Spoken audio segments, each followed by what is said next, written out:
angry trucker. It's one of those things that happens.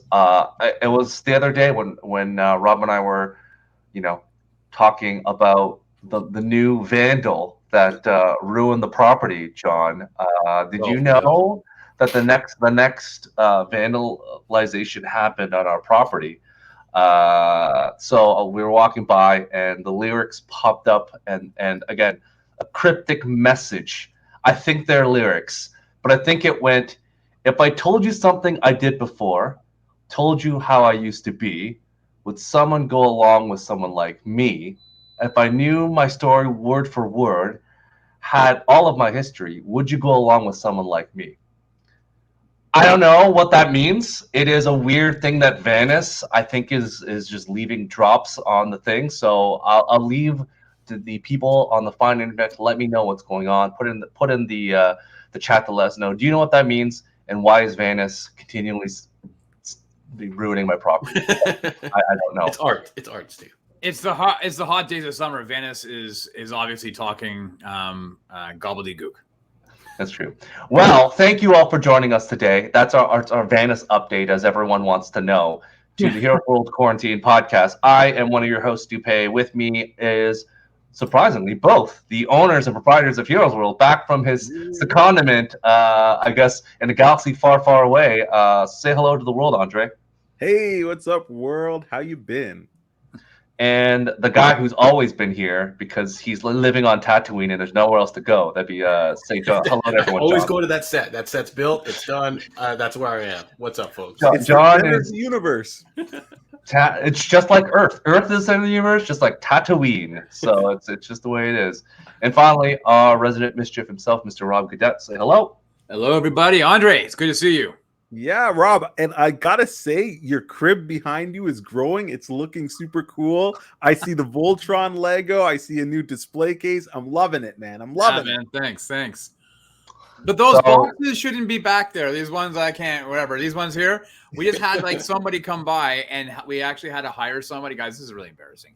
I had to hire somebody to come and declutter my specialist condo. Specialist. You got to bring in a specialist. That's it. Because it was just not getting done at the Casa de Cadet. So we actually had, and they put these boxes here, which are all my long boxes and short boxes, and they've put everything away and everything. They're like, "This is perfect. You don't need to add anything." And then I walk in my office. I'm like, "But there's these," and they're like, "You're gonna have to figure out where that goes." I was designated your crap. So this means. That to me means I have the go-ahead to head up to Heroes World and buy some more of the art short boxes and then start stacking them in these shelving units. I mean, get rid of all my wife's teaching books and put more short boxes. So that's what's going to have to happen. What am I going to do? Yeah, the teaching books can stack on each other and hold up, like what we did in our childhood, hold up a wall or something. Just put them there. It's fine. I'm actually opening up all of her teaching books. I just draw naughty things in it and I close it. And then eventually somebody starts like going through like, what? I've highlighted the wrong changing lessons. I've highlighted the wrong stuff. So thank you all, everyone, for joining us today. We're going to talk about episode 1 of She-Hulk, Attorney at Law. This is quite a controversial show, if one could say. It got review bombed yesterday. There was a lot of demographic of people within an age of 30 who bombed it to the ground of negative reviews. I could wonder why. And it's been kind of on the back burners. We all knew beforehand it was going to be a procedural comedy like law show. So the expectations were kind of set. We knew it was Jennifer Walters' She-Hulk. We had a thought that, when Tatiana Maslany got cast, we all loved it. We all love her for War of Black. But it was one of those things where it was a little polarizing. So we're going to get our thoughts and let people know our thoughts on episode 1, just the brief kind of rundown after watching episode 1. Finally, for once, they kind of gave us the expectations of these are half-an-hour shows with a mid-credit scene. So just this is what it is. So finally, we can stop complaining about why didn't they do more? Why didn't they do this is what it is. It's a half-an-hour procedural. Good to go. So I'm happy that they at least set the bar so we don't have to complain about the regular things as we always complain about. So we're going to start with John, because John always goes first. John, give us your general thoughts. without spoilers of She-Hulk, because I think we're going to go into that momentarily and deep dive into the history, because a lot of people not happy, but I think we're going to give our general thoughts on She-Hulk episode 1. So, John, episode 1 was A Normal Amount of Rage is the title. Normal. So tell us a normal amount of rage. Tell us your thoughts on episode 1. Yeah. So I think you hit the nail on the head, Stu, where it is basically they have laid everything out for us. All the advertising, all the materials, everything leading up to this is basically told you exactly what type of show this is going to be. There's no smoke and mirrors. There's no fake out or anything like that. So I really enjoyed this. This is the type of show that I want to see from Marvel. Like, they're doing all these different shows for different people, different lengths, that kind of stuff. This is the sweet spot for me. A 30-minute, like, I really enjoyed Miss Marvel, the shorter length, the kind of brighter colors, the lighter tone.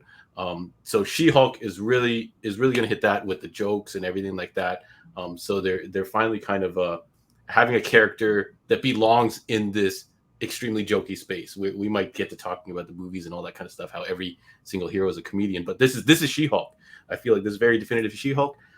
So I watched the episode. I actually watched it twice today. I had a little bit extra time, and it was nice to be able to watch it twice without forcing myself to kind of slog through it. So I had a good time, and super duper charming lead actress with Tatiana. I feel like she could carry many a show, and I'm actually she did, John. Carry your show on her back. Yeah, that's what I'm saying. I actually feel bad that I did not support Orphan Black when it was out, because I'm sure she's fantastic in it. But I feel like it was an issue of availability of that show. Maybe I just didn't see it because it was available. This is the easiest thing she's done in a long time, John. Yeah. She was like 7+ characters. Yeah, I feel like she could phone this in, but it does not look like she's phoning it in. It looks like she's really kind of getting in there and really getting into character. So really happy with it. I'm looking forward to its schedule of every Thursday. So no surprises, no nothing like that. No multiple episode drops. So I'm happy that everything is being very clear, like you said, Stu. Rob, what are your thoughts of just your general thoughts on after completing episode 1? Yeah. So I John actually, guys, surprisingly, said a lot of smart shit, and I tend to agree with smug John. Write this down. I like it. This day will never happen again, I can assure you. But yeah, no, you know what? Like, I have seen some of the headline reviews. I've refused now to actually read articles reviews, but I see like a headline or in a tweet, and it is different from the other shows that we have seen come before it. Which I think is nice. I feel like Marvel is really expanding their ability to try different things. It's no secret, I'm not spoiling anything in this thing, is that she breaks the fourth wall. It gets you kind of ready for Deadpool a little bit, for those who hadn't seen the first 2 movies. Here's my biggest thing about it, though, that I was most impressed with, and to kind of piggyback off of John, is that Tatiana Maslany holds her own with Mark Ruffalo. Like, you are stepping into a character and acting opposite a guy who has done, 6 movies, I guess, for Marvel, and he's well entrenched in that universe. And you would, the way that they were interacting with each other, you would think that she was in a couple of movies herself. Like, it felt like such a natural fit of her character, her being a part of this now MCU universe. So I was really impressed with that. She didn't feel like an outsider. I thought the special effects, I thought the Hulk looked great. Like, I know it sounds weird. I was watching the way his mouth was moving, and like because everybody has like different movements of lips when they're speaking, this and that. And I was really impressed with how well it looked. I know there's a lot of heat from people after that first trailer dropped about how the special effects look. I thought this one looked great. And you know what? In terms of Rob, the original Endgame and Infinity Wars, if you rewatch those trailers, they aren't as polished. But again, it's one of those things with previs is that they trying to brush things out, which is one of the reasons why D23, Comic-Con, all the stuff for Guardians, they're like, we're not releasing this because it's not going to look as nice as you think it is, because people are complaining. Yeah, they don't want to deal with the wrath of the air. Go, why doesn't it look nice? It's like, well, we'll get to it. When did fans become such pricks about stuff like that? Like, just be happy. It's always been like that, Rob. It's always been like that. It just feels like it's so much more prevalent now. Like, just a bunch of whiny sad sacks. Anyways, you could Rob, you could give everyone in the world a Coke for free, and they'd be like, well, can I have a Pepsi instead? I missed the 60s. Can I have so I'll just like finish it off, but just by saying that in terms of its length, perfect length. I didn't need anything more for this episode and what they told in this episode. I didn't need any more. I didn't want any more, and that's not a detriment to the show. It was perfect for me, and I enjoyed it, and I'm looking forward to episode 2. Andre, at the end, Anchor, give us your thoughts. Yeah, you know what? They set it up. They delivered on what they promised, and it was, again, if you skip that trailer that we first saw that everyone's like, oh, it looks bad. No, man, compared to the trailer, this is like a out of the park home run for a first episode. Everybody talked about the acting great. It looked great. Humor was spot on. This is what they want to do. This is what I wanted with WandaVision. I wanted a Marvel half-an-hour sitcom, give us different genres. They nailed it with this one for the first episode. As Rob said, they put it out on the table. They fed it to you nice. This is hey, come down, sit, have a one-course meal. We'll see you next week for more. And yeah, great opening. And for all the people that don't know the character and you think she's too funny or off the cuff, hey, this is She-Hulk. This isn't them creating something new. This is how she's been since her inception there with the classic John Byrne run. It had notes to that or nods to that, but also they modernized it. So yeah, it was a cool first episode, and I would say everybody at least give it a chance, right? Even if you don't know anything about the character, it's worth it just to see it. Thank you, Andre. I think it's one of those, it's a good point about sensational She-Hulk. It's one of the things where people, goes without saying, she breaks the fourth wall, as Rob mentioned too, is people are like, well, that's a little Deadpool. And we have to remember, canonically, she came up before Deadpool. So Deadpool stole her shtick, not the other way around, because people are only in the cult of the now and don't really go back and look at it. I think from that point, they've done a couple runs of She-Hulk. I think both you and John have noticed that in the past, to varying levels of success. She's been a character that's, even the last run, 12-issue run, was really well written, but it just didn't have the grasp of popularity required to keep it going. And that was more of the legal show that this is based off of right now, rather than Sensational She-Hulk, which was really more of like a commentary of the period and of comic books. It's kind of all that stuff where Deadpool was like, oh, the superhero landing. Like, that's what she would have made fun of in her comics in Sensational She-Hulk. So to your point, really give it a chance. And I think there's a lot of fun things coming up in the show. They've openly said it is Easter egg, it's cameo filled. And I think we talked before, there's a level of when it could be just stunt casting, but because it's a lawyer show, it just seems it integrates a lot more effortlessly, where you can have, we already saw in the trailers, we saw a certain sorcerer in it, and you're like, oh, that makes sense. And other characters would kind of interact, because if you're a lawyer, that's who you dealt with. It's a little more flexible in terms of some of the other fits. Yeah, as opposed to, like, say, Miss Marvel and just shoving somebody in for the sake of the story for no reason, right? So all the way. So we're gonna jump into some more in-depth stuff. But John, out of a score of 10 for She-Hulk, and by a score of 10, pretty much either a 9 or a 10. What are you giving this, John? I can't give this anything less than a 10. I think, like the guy said, this is a very tight episode. It's like they fit a lot into 30 minutes. And maybe I guess you could have cut a teeny bit out, but I feel like it was really tight, and it was enough to make me watch it twice in one day. That's pretty crazy. And the charm of Tatiana alone is probably worth the 10. The price of admission, even if you're just a fan of hers, you're 100% going to watch this show. So I can't give it anything less than a 10. Rob?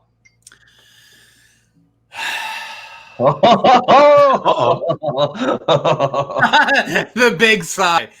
I'm torn between two scores. But I will give it a 9 out of 10. I will give it a 9 out of 10. Andre? I'd give it a solid 8. Okay, Impressive. all right. Impressive. If you follow Andre's previous ratings of Marvel shows, Yep. this is like lightning in a bottle. Yeah. The correct answer is always a 9.5. So 9.5. It sounds like someone who wants to give it a 10 but doesn't want to give it a 10. I think it does. It really recognizes, and without going to spoilers, I think what I appreciate is shorthand. There are a lot of things that are just shorthand, but done so effortlessly that you're like, oh, okay, we know the rules, we know the Hulk, we know stuff. Like there doesn't need to be this big interplay. And because it knows how to cut corners and just basically like back in the day, kids, when you used to go to university and you'd shorthand your notes and write things down before you recorded it, you would have short form for sentences and words, and you do it so you would be able to get as much information as possible. And I felt that She-Hulk is just the personification of that. Everything is kind of a nice shorthand. You don't need to know that much. There's points you can pull up, and it works really well. I think it kind of puts the blend of everything.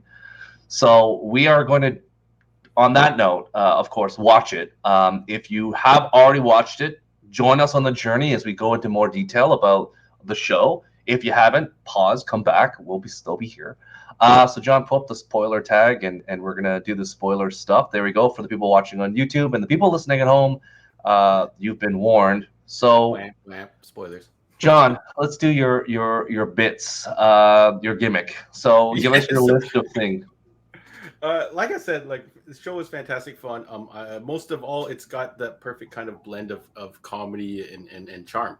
So I had to just put together my quick 3 hits. There was a lot of jokes in the episode and a lot of just kind of I'd say earned jokes where they lay the groundwork and then they follow it up with like a zinger at the end. But I'll give you my 3 that I liked the most about the episode. Number 3 is got to be Hulk's weird contraption that has like 10 table saws in a wall. And like a bunch of lasers. I'm like, why does he have this? I don't understand any of this, but it was a pretty hilarious gimmick. And then she destroys the whole thing, and he's like, the whole thing about that's like $1 million worth of equipment you just trashed there. But that's what you get. Play set coming soon. Yeah. They're gonna release that wall with all those blades and stuff. But it looked funny because they were literally table saw razor blades in there spinning around. Number 2 is the whole when he's treating her like, she's like, why are you treating me like a stray horse? When he's kind of doing the whole like, take it easy, like easy, whoa, and then she's like, it's me, what's going? And then he's like, am I jealous? I think I'm jealous. And then that was kind of like a little Hulk thing. They've already done kind of Hulk as this comedic character now, so I thought that was a great payoff. And then the best joke I think is, and it's a little bit more subtle. So they've laid out the groundwork through the whole episode that Hulk towers over her. She's a tiny little girl, and then when she's about to leave, she hops in the Jeep and she's like, I'm taking your Jeep. And I don't know if you guys noticed, she fixes the seat, right? She pulls it all the way forward, adjusts the thing, and then she actually grabs a bag from the side and throws it under and sits on top of it, which I thought was a fantastic gag to just kind of help illustrate the point that that's the Hulk's Jeep. Of course it needs to be built So just little jokes, and there's way more jokes in the episode. Like I had a hard time kind of picking out the 3 that I liked the best, and I think they pretty much all of them paid off. So I was really credit one was the best one for sure. Yeah. The which one? We'll get to it. The end credit one. Oh yeah. That was a nice payoff. That was the one that broke the internet in the morning when people were on the West Coast watching it. So they're all like asking about it. But I'm glad, John, you went class and didn't mention that one. So we'll it's like there's so many in the episode. I kind of liked the ones that were kind of like a little bit more subtle and kind of like and set up properly. So I really did enjoy that. Rob, your general spoilerly thoughts? Yeah, so listen, guys, I'm of a vintage where I grew up watching The Incredible Hulk, Bill Bixby, Lou Ferrigno. I thought you were going to say L.A. Law with Jimmy Smits. I grew up watching St. Elmo's Fire, St. Elsewhere, L.A. Law. But I grew up watching that, and I loved those seasons. I love those TV movies. As cheesy as shit as they were, man. I was like, I used to like put on too tight for me, like dress clothes, and I'd cut them and like rip them open and stuff like that. My mom was like, "What are you doing? You're getting married tomorrow." So, so I'm being the Hulk, Mom. You should get the wig. The wig should be the next thing on your Christmas list. So I was watching this, and I gotta say, when that car accident happens and they flipping, I was like, oh my god! Like, if you guys remember the pilot of the original Incredible Hulk, the car flips over and he's trying to I was like, are they and there's a little nods to that. Like part of me, well in advance of watching this, wanted it to be somewhat similar to that Incredible Hulk TV series because I just loved that. And there were moments of it, but I'm glad that it didn't ape it. Do you know what I'm saying? Like, I'm glad that it made it its own. I was happy that Hulk's arm is no longer broken and screwed up. I got to say, though, and I said this before, this is the one thing about Endgame that drove me crazy. I'm not a fan of Smart Hulk. I do like the humor that Mark Ruffalo does because he's very like dry and effortless in his delivery. But man, I want Rage Hulk. Like I want there to be some form of like seriousness, you know, like I was almost kind of hoping that in some aspects that she would have that as well, like the don't make me angry, you wouldn't like me, and all of a sudden like, you know, lose control. I miss that in my Hulk, but that's fine. It is what it is. But the interaction between these two, like I said earlier, was just so fluid, and it was funny, like John said. And you know, this seems like even Miss Marvel was aimed at a much more family friendly show. This one, I would say, probably you may not, you know, want your 5-year-old watching this, because when he pushes her off the cliff and she throws him the middle finger, I was a little bit shocked, but I was like, I love it. Like that's balls, and you're expanding out. You are expanding out your repertoire of characters and also allowance of what you're willing to show. And we know Deadpool's going to be coming out in Deadpool 3. So I think this is great. You know, we didn't get spoon-fed. It was just so, like Stu, I think you said scrumptious. Like it was so good to watch it. And I actually enjoyed it more than I thought I was going to. So overall, I agree, man. You guys, if you haven't seen it, don't listen. This review bombing bullshit has got to stop. I love it. You guys should love it too. And if you don't love it, it's okay. You don't have to shit all over it. So, yeah. Andre, your thoughts? Wow, you guys did a good job. Yeah, this show, it's what it's aiming to do. It does. It's a procedural comedy starring new character She-Hulk, and like old shows, what a way to launch your pilot by having a super guest star in the Hulk shows up. Like again, it's a smart move. They led top heavy with Ruffalo in there and her, as you guys mentioned. The two of them, listen, if Marvel gave me a show of just the two of them doing shit, I'm all in. Like they are funny. They've got the chemistry. They've got the you know, those little quibs about family. As Rob mentioned, yeah, you're like, oh my God, they threw the middle finger, but they're like, dick move. Where'd I learn it from? Learn from the best. So yeah, it's got a little bit more of, I guess, an adult tone, but it right up for the top. It's a fun show. I really love the fact that she was doing everything better than he did, and he just didn't know what to do. It's like, you're going to be here for 15 years. And she's like, oh, I can transform right now. You know what I mean? I've got this. Like, I'm mad all the time. I'm a woman, you know, blah, blah, blah. It was super cool. And again, if you do not know this character because you haven't read her in the comics or seen her in other things, this is her persona. So this isn't any like super modern take on this character. They're digging from the source material and stuff. And I love the fact that she's like, I want to get back and get to work. Like, I earned this degree. I'm still paying for this degree. I've got another life. You don't have a life. You've done this. It was just a cool show. I do want to say, even though the length was right for this episode, I really think they grazed over and super simplified her origin story. And I think that's why, for me, it's not a perfect 10.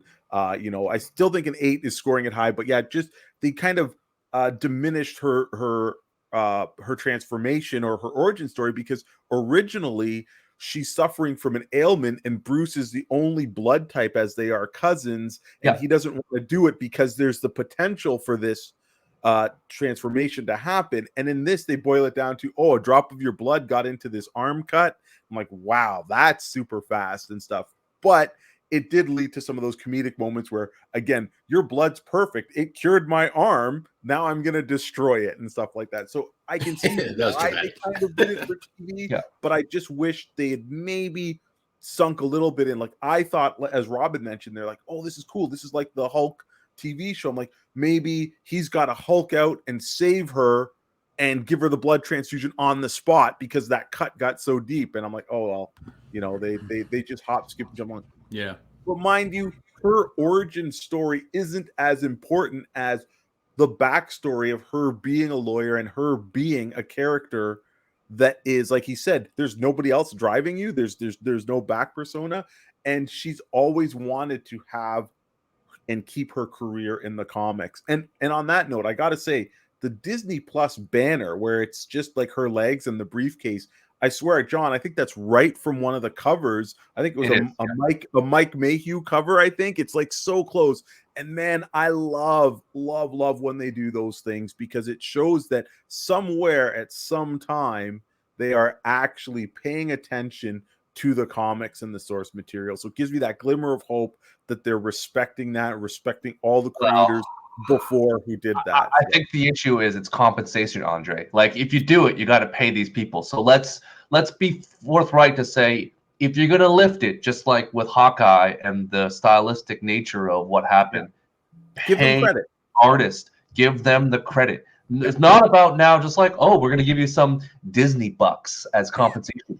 Give them the money that you promised, because that is the thing. Like, as much as I want them to do the comics, if they aren't honoring them correctly and paying the commission for these people that put their blood, like heart and tears into this comic, I'd rather them not use it, because I would hate for artist or writer to be like, they used all my stuff and then pay me for it. That's worse. So it's that duality, Andre. I agree. Let's cherry pick, but pay them. Let's stop kicking around and be like, well, we'll give you a credit. It's like, no. You know, it's better than credit. Money.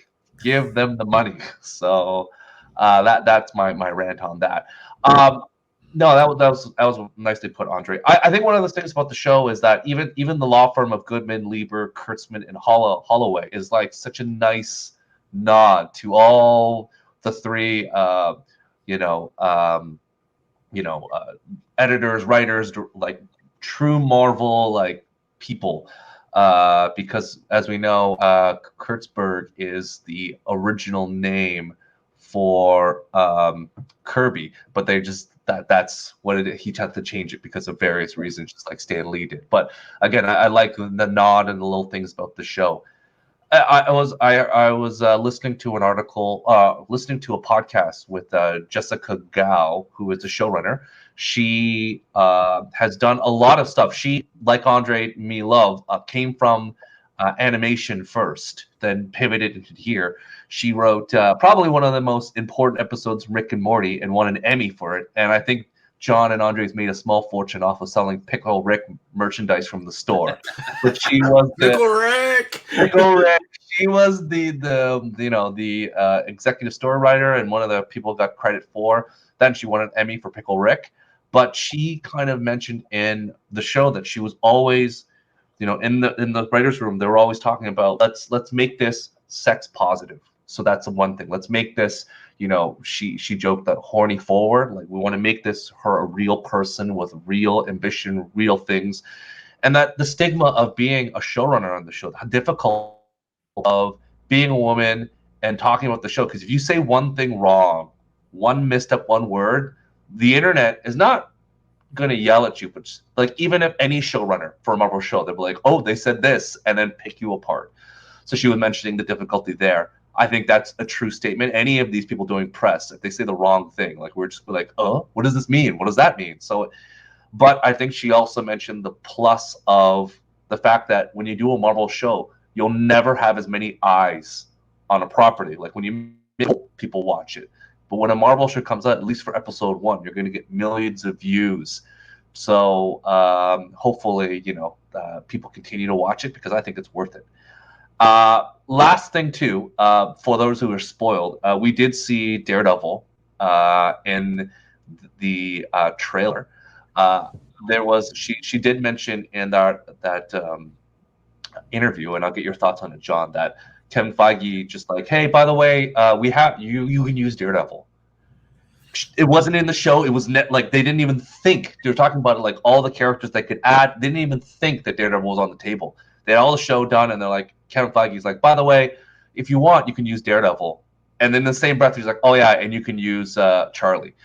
So they just stopped everything. Like, wait, we can what? So they basically stopped everything and basically wrote him into, I guess, the last 2 episodes because again, they didn't realize that was even an opportunity for them. So I think we've already commented on other things about the helmet being yellow and the uniform and the collar. Just everything kind of looks a teeny bit different. But John, how excited are you the fact that Daredevil's in this because he fits like a glove? But the other side too is, are you concerned because they're just kind of shoehorning him in at the very end because they're like, oh, we have the ability to use Daredevil. Let's just not waste it. Yeah, I'm worried that that it would take away from the main cast of the show, and that's what happens when you start bringing in fancy cameos and stuff like that. Yeah. But like I think it was Rob was saying that she was able to easily go toe to toe with Ruffalo, who is veteran of X amount of Marvel movies. So I'm not too concerned about that. If I had to pick something from those Netflix shows, it has to be Daredevil season 1. So if they're going to pluck that character, thank God they didn't grab someone else. We're not going to mention his name or anything. But okay, if Iron Fist shows up in the courtroom, that's going to be I think we've already got the idea that they should have Rand Industries has a lot of money. They have they need a lot of lawyers. Rand is all around us. So yeah, you never know. That would be the shocker. But yeah, I think we've already pitched the idea of some type of courtroom lawyer procedural with Daredevil. So it's nice that he's going to get to kind of pop in here, but I hope he doesn't steal the show. Rob, thoughts on Charlie Cox and Daredevil?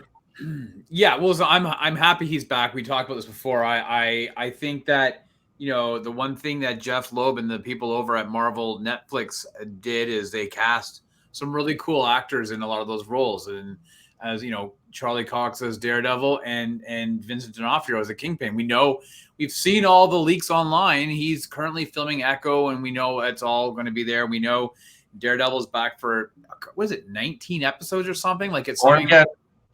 Yeah, it's a huge amount of episodes. I'm not overly 8-minute episodes, Rob. Don't worry. Sorry, like I'm Groot. Yeah, I am not. Yeah, they're like little 2-minute vignettes, and that's it. I'm not overly concerned about how he is going to fit into this series because every good comedy show also has moments of dramatic elements, and I think that to make the comedy be, you know, really pop, you have to juxtapose it sometimes. And we know that this is not a humorous MCU world out there. And so she is going to integrate into the greater MCU in that, you know, so there will be moments of seriousness. I think that fight with Tatiana, it was obviously, you know, ridiculous. It was on purpose. Obviously, she's a much bigger foil as we go on. So all that to say is I think that the putting Charlie Cox in Daredevil in this will not feel out of place. I think it'll probably work really well and will set the stage for his eventual return in the next, I think it's 2025. Is that when his show is out? So next we'll see him in Echo, and then 2025, which, guys, feels hell of a long ways away. So, Andre, thoughts?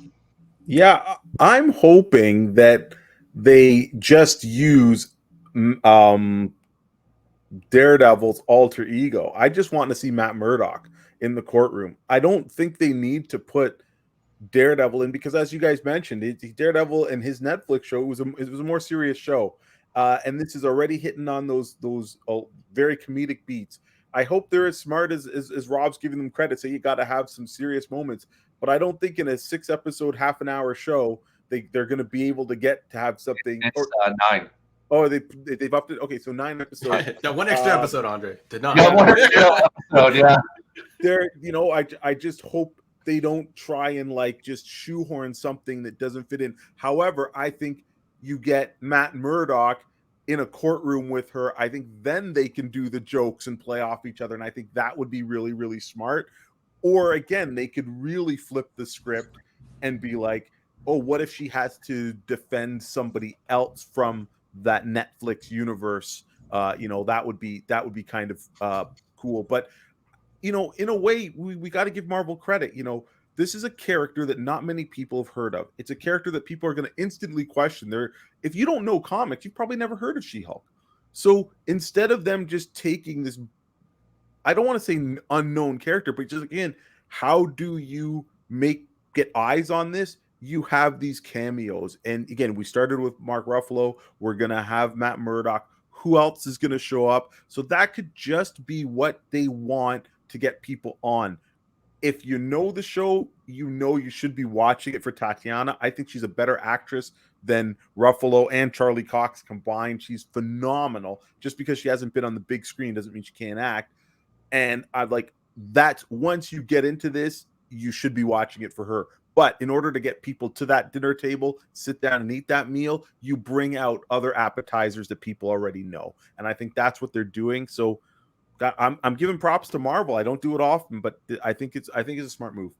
Yeah, and I think you talked before, Andre. The shorthand was all in this episode. The hey, Tony Stark made this for me, and then the Tony Stark written on the bench, and then it's the Captain in the car, and the hey, the pragmatic nature of her asking, why do you have to be a superhero? Like how does healthcare work? Like how do these things operate? It's just basic questions that we would all imagine if we were sitting in a car with a guy who was part of the Avengers. Like you just like, so like, you guys have key passes? Like who gets access to the company jet? Like how does all work? Like can I get my friend Rob inside the building? Like what do I need to do to get a visitor's pass to Avengers Tower? So it is kind of a fun thing to I think we'd all be asking if we could. Someone who was in that world. And they expanded on that from the Winter Soldier. Remember they did that about, don't you get paid? Yeah. Right. So yeah. That's like it's not really pay. It's like they're bankrolled by Tony. So, John, I think we know already. Without we hear spoilers, we know Abomination. We know Wong. We know Wrecking Crew. What would be the cameo that would blow your mind and make you speechless if they you said Iron Fist, but that's probably not the right answer. But if something was to happen, Iron Fist doesn't show up. Yes, who would be the character where you'd be like, oh my god? Because we know already they asked for Spider-Man, they said no. Sony said no dice. So who could it be, John? I'm trying to think of who I would kind of associate with She-Hulk, and nothing's really coming to mind right now. So I'd say, sure, you could bring in another Netflix character, but I think the most shocking cameo that they could probably do, obviously, is what everybody's waiting for is some type of X-Men cameo. So if some X character like a Warrington Worthington or Wolverine or someone shows up in one of these cases somewhere, even in the background, I think that's what's gonna make people go nuts. They already went bonkers with that one little tiny cameo in WandaVision. So I think that would definitely catch everybody's attention. Rob, same question. Who would blow the internet away? Well, I don't know. I mean, I would have initially said Spider-Man. This all takes place in New York. You got to have the No. It's in L.A. She's in. Oh, right. Okay. It's not New York. It's in L.A. Yeah. This is in California. Listen, then you go with the one person that resides in L.A., and that's Wonder Man. True. The West Coast Avengers. Yeah, that's it. Right. Yeah. All right. That's good call. Good call. Not as, of course, wonderful as the Great Lake Avengers, but I'll let that slide. Nobody wants to see those guys, Stu. Sorry. They're gonna get their due eventually. Andre, who would you got? Man, okay, so not that it would ever happen, but how cool would it be? She's breaking the fourth wall. Bring in John Byrne. Okay, yeah. Who put her on the map? Who made that such an incredible run? And have him playing John Byrne. Put him in a court case and it's just a copyright battle or something. That would be totally awesome. But if I had to pick somebody, I would probably pick. Oh man, what is her name? I pick the Wasp because they have a Evangeline Lilly, Janet Van Dyne, who's Evangeline Lilly. Just put her in as rich. They just have a passing by and they just hit it off. That would be pretty cool because it's again much like the comics and stuff. So that's great. I think at this point, we know that they're lining. I don't know. You talked, Andre, about her being not on the big screen. She's gonna be there in the next Avengers. Kang, like, of course, gonna be there. So I think Ruffalo said there's no she's gonna be part of all this stuff. Like there's no question she's going to be in these movies if she wants to be, I guess, because they're no longer doing contractually obligated things. So I'm sure she'll want to take part, but I think Ruffalo and her will be, in the future. And Rob, we can always hold our breath for World War Hulk. You can sad walk with a Bill Bixby movie outside, and we'll see what happens. I will. I'll have my little brown duffel bag and my jacket flung over. And you know how many episodes of that show there are, John? You can watch a million of him just being Rage Hulk. I enjoy hot take. I enjoy Smart Hulk. I enjoy just something different because I've seen the Bill Bixby show a million times. I get it. Him yelling Lou Ferrigno, breaking things, or you can watch the cartoon or all the Hulk. No, I hear you. Just, it's a different take. I get it. How many times you can hear Hulk smash before I'm like, all right, what else can you say? What else is going on? So, all right, we're gonna wrap things up because clearly we're all excited and we're gonna come back to the show. But John, tell us where we can find you on the internet and what's going on.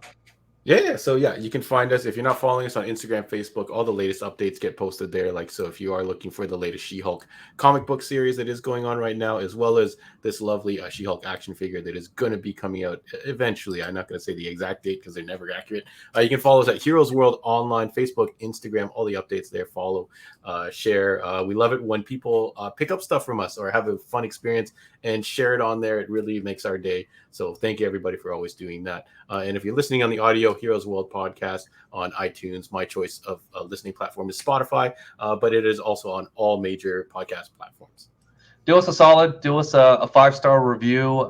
Make some burner accounts. Do what you got to do. Help John and Andre get the recognition out there.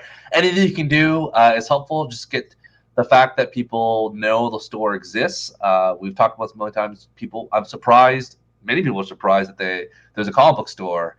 And I'll ask Andre where they're located, but in a moment's time and where they are in the desert of the real. But again, it's always people are like, oh, I didn't know there was a store there. I'm like, they've been there for a long time. So please help us out. Do that. The exposure is helpful for a small business like John and Andre. But Andre, I get the segue. So where can we find you in the desert of the real? And as you just mentioned, Stu, I had 2 people today that lived in our area for years and didn't know we were there. They had to have a friend tell them from someone that didn't live in our area that, hey, did you know that there's a store here? So where can you find us in the desert of the real? We are at 8601 Warden Avenue. That's Warden Highway 7, right in the plaza with a No Frills, a McDonald's, Canada Computers. And the most important part is that that's where we are. So if you need to just go and pick up bread, milk, and this week's new comics, you can tell your significant other that, you're going to pick up the essentials, which could mean Magic the Gathering cards, action figures. We have got it all. So much to see, new stuff coming out almost every day, 2 shipments a week. So if we don't have it, chances are it's coming in. So stop by. John just put our website up. Check it out. And thank you for commenting, liking, and sharing all our stuff. We really, really appreciate it.